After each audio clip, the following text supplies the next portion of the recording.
Beberapa hari telah berlalu. Keseharian pasangan suami istri itu masih saja seperti hari-hari biasanya. Liliana masih berusaha menghindar untuk tidak berkontak fisik secara intim dengan Geran. Ya, walaupun kadangkala Geran sering hilang kendali untuk menahan nafsunya.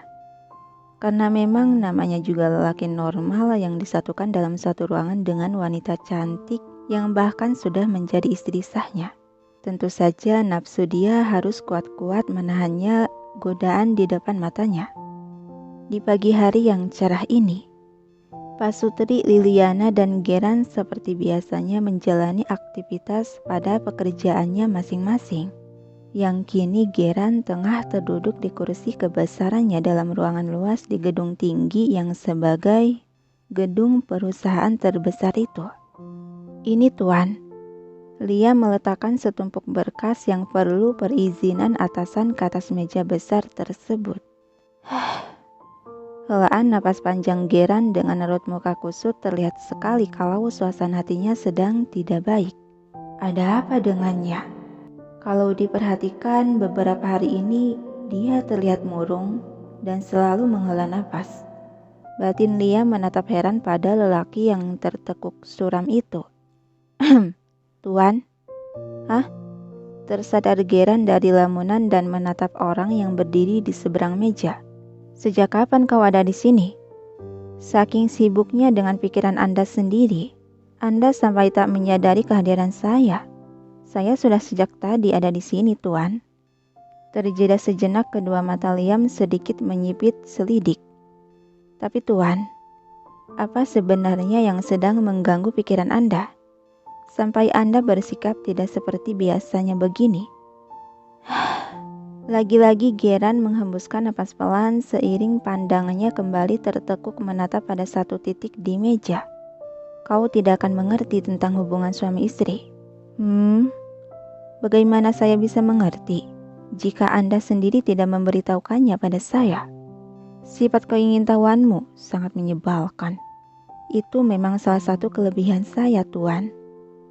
Liam kembali memancarkan tatapan kepenasarannya, membuat Geran yang ditatap begitu mendengus sebal. Baiklah berhenti menatapku seperti orang mesum begitu. Bukankah Andalah orang mesumnya? Celutuk Liam meledek. Hei, apa yang kau bilang? Oh, saya hanya mengatakan, kapan lagi Anda akan menaikkan bonus lebih dalam gaji saya? Dasar mata duitan. Di otakmu hanya ada uang, dan uang saja. Kesal Geran malah beradu argumen.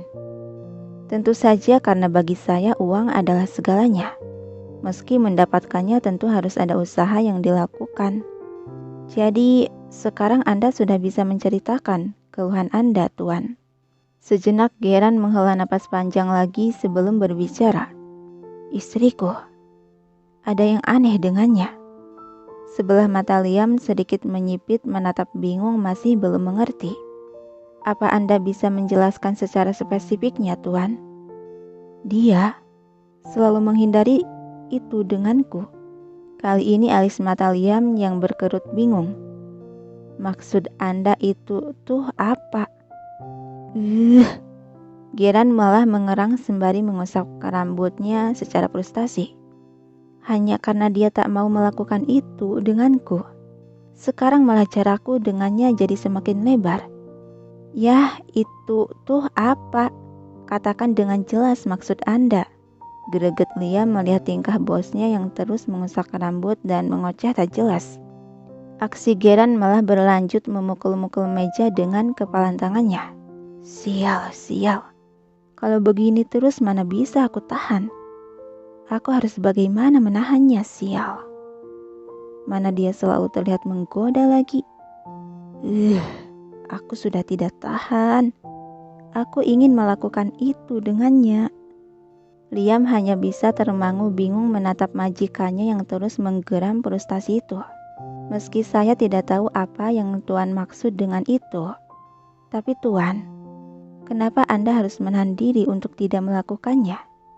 Anda kan selalu melakukan apapun yang Anda kehendaki. Lakukan saja seperti biasanya Tuan yang saya kenal selalu lakukan.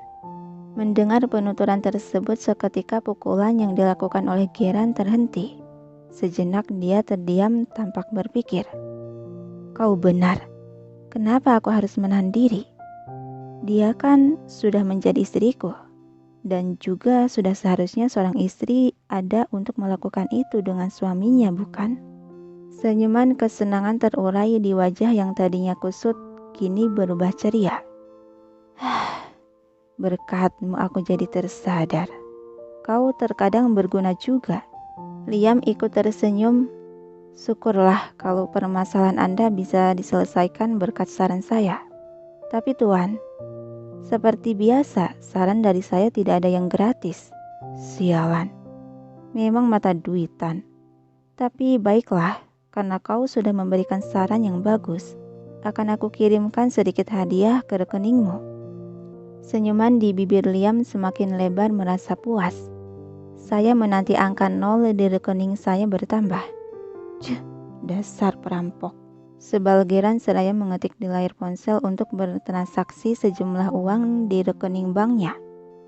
Nah, sudah kukirim. Ucapan Geran itu bersamaan suara notifikasi di ponsel di balik jas Liam. Kembali Liam tersenyum lebar yang kali ini disertai anggukan kepala hormat. Terima kasih atas hadiahnya, Tuan.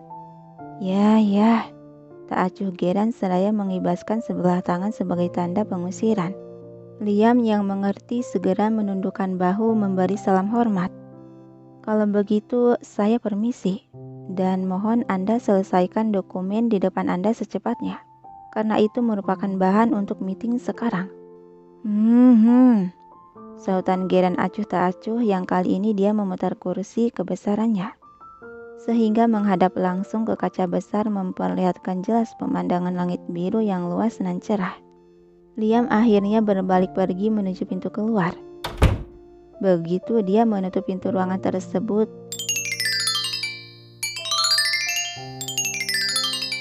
dering nyaring di ponselnya menandakan ada panggilan. Segera dia merogoh benda pipih yang berada di saku jasnya dan tanpa melihat nama si pemanggil, dia langsung menempelkan ponsel itu ke telinga. Ada apa? Sapaan Liam tanpa basa-basi seraya melangkahkan kaki berjalan pelan di koridor panjang. Kebiasaan kau yang selalu ingin cepat ke intinya saja, kata seorang lelaki di seberang telepon. Jika tidak ada yang penting, akan saya matikan. Yang malah dibalas sikap cuek dari Liam hendak mematikan panggilan. Hei, tunggu. Ini mengenai Tuan Muda Aster. Mendengar nama tersebut, pergerakan jemari Liam yang akan menekan tombol merah terhenti. Dia kembali menempelkan benda pipih itu ke telinganya. Katakan cepat, waktu saya sangat mahal. Benar-benar waktu adalah uang ya bagimu. Dasar si mata duitan ini tidak pernah berubah. Katakan atau saya matikan. Ancaman Liam dengan kaki masih terus berjalan melewati lorong panjang itu yang kadang-kadang berpapasan dengan para karyawan yang menyapanya hormat. Baiklah, akan aku katakan. Tuan Muda Aster dan Nona Rosemary, sekarang mereka sedang bermain dengan Nyonya Liliana di danau teratai. Alis Liam sedikit mengernyit. Hanya berita tak penting begini. Kau sampai memakan 10 menit berhargaku. Lalu dia mematikan panggilan secara sepihak.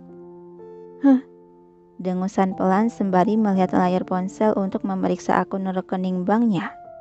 Ada senyuman tipis di wajah datarnya itu melihat angka di akun banknya bertambah 2 digit. Lumayan juga. Padahal aku hanya asal berbicara saja karena dia membahas hal tak jelas. Memang benar, setiap kata yang kuucapkan harus selalu bernilai. Ya, setidaknya untuk membeli minuman. Sementara di sisi lain, di kediaman Yudhistira, Pak Kim hanya bisa menghela napas pelan menatap ponsel yang ada dalam genggaman tangannya. Dasar si matre, tak tahu saja kalau tuan kita sudah sangat tertarik dengan Nyonya. Senyuman kesenangan terulas di bibir Pak Kim seraya memasukkan kembali benda pipih itu ke saku jasnya. Yah, kita lihat saja nanti. berapa ya kerugian yang akan kau dapat kalau masih tak menyampaikan berita ini pada Tuan? Senyuman di bibir Pak Kim seketika memudar tatkala ada sebuah notifikasi pesan di ponselnya. Segera dia merogoh kembali benda persegi tersebut untuk memeriksa isi pesan yang ternyata dari majikannya. Setelah membaca isi pesan itu, alis Pak Kim sedikit terangkat sebelah seiring senyuman lebar kembali menghiasi bibirnya. Sungguh pengantin baru. Apa seminggu bermalam pengantin kemarin masih belum memuaskan juga untuknya? Aku jadi ingin menikah juga. Kapan ya calon istriku muncul? Aku sudah sangat bosan hidup menjomblo terus. Ocehan Pak Kim seraya melangkah pergi untuk melaksanakan yang dipesankan oleh tuannya si Geran.